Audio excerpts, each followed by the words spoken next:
Right now, while you're watching this video, your brain is physically changing shape. Every thought you repeat is literally rewiring your neural pathways, and some of your daily habits are quietly training your brain to be more anxious, less focused, and less happy. Number 4 is something almost everyone does within 10 minutes of waking up, and it's setting the tone for your entire day. Let's fix this before your brain locks it in permanently. If you're new here, I break down psychology and brain science in simple terms. No fluff, just what actually works. Subscribe so you don't miss what's coming next. Let's get into it. Here's something most people don't know. Your brain has a principle called neuroplasticity. It means your brain physically reshapes itself based on what you repeatedly think, feel, and do. The problem is, this works both ways. Good habits build stronger, healthier neural pathways.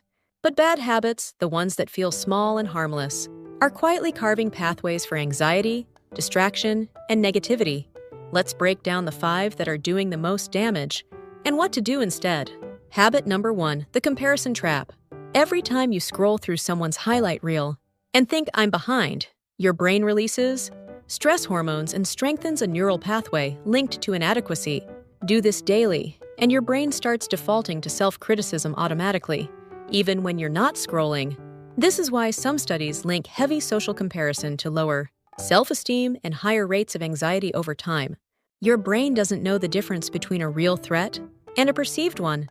It just knows compare and feel bad is a well-worn path now. The fix, when you catch yourself comparing, consciously redirect to one specific thing you personally improved this week. No matter how small, this interrupts the pathway and starts building a new one, focused on your own progress instead. Habit number 2, multitasking isn't what you think. Here's the uncomfortable truth. Multitasking doesn't exist the way we think it does.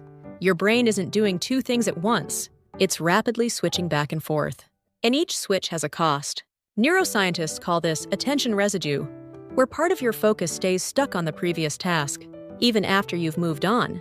Do this constantly, texting while working, watching videos while studying, and you're training your brain to have a shorter attention span, literally rewiring it to crave constant novelty instead of deep focus. The fix: try single tasking in blocks, even just 20 minutes. Phone in another room, one task only.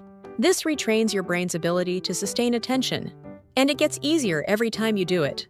Habit number 3, the worry loop. This one feels productive, like you're preparing for problems. But here's what's actually happening every time you mentally replay a worry. You're strengthening the neural circuit for anxiety, not solving anything.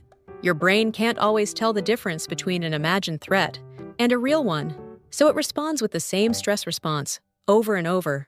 Over time, this habit can lower the activity in your prefrontal cortex, the part responsible for calm, rational decision-making, while overactivating your amygdala, the brain's fear center.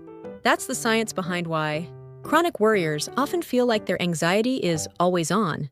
The fix: give worry a scheduled time, 10 minutes a day, write it down, then close the notebook. This contains the habit instead of letting it run, unlimited in your head all day. Habit number 4, the first 10 minutes that ruin your whole day. Here's why this matters so much. In the first moments after waking, your brain is in a slower wave state, highly receptive to input, flooding it immediately with notifications, news, and other people's opinions. Puts your nervous system into reactive mode before you've even gotten out of bed. Do this daily, and you're training your brain to start every single day in stress response mode instead of calm, intentional mode. That single pattern can influence your stress baseline for the rest of the day. The fix: give yourself just 10 phone-free minutes after waking. Even something as simple as stretching or sitting in silence teaches your brain that you control the start of your day, not your notifications. Habit number 5, the silent habit that shrinks your attention span. Many people can't sit in silence anymore. Podcast while cooking, video while eating, music while working. It feels harmless, even helpful. But your brain needs unstimulated downtime to consolidate memories, process emotions, and generate original thought. This is sometimes called the default mode network, and it only activates when your brain isn't being fed constant input. Without it, some researchers suggest your brain loses practice at self-reflection and creative problem-solving because it's never given the space to do it. The fix: build in small pockets of true silence. Even 5 minutes during a walk or a meal, no headphones, no screen. This isn't wasted time. It's when your brain does some of its most important background work. Let's recap. Habit 1. Constant comparison rewires your brain toward inadequacy. Habit 2. Multitasking shortens your attention span. Habit 3. Rehearsing worry strengthens anxiety pathways. Habit 4. Checking your phone first thing sets a reactive tone for your whole day. And habit 5. Constant noise robs your brain of the silence. It needs to think clearly. The good news? Neuroplasticity works in your favor too. Every time you choose the healthier response instead of the automatic one, you're literally building a new pathway. It doesn't happen overnight, but it compounds the same way these bad habits did. If this opened your eyes, hit subscribe. I post psychology and brain science breakdowns every week. Tell me in the comments, which one of these habits did you recognize in yourself? I read every comment, so let me know below.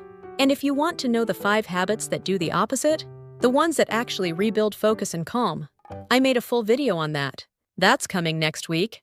Thanks for watching. I'll see you in the next one.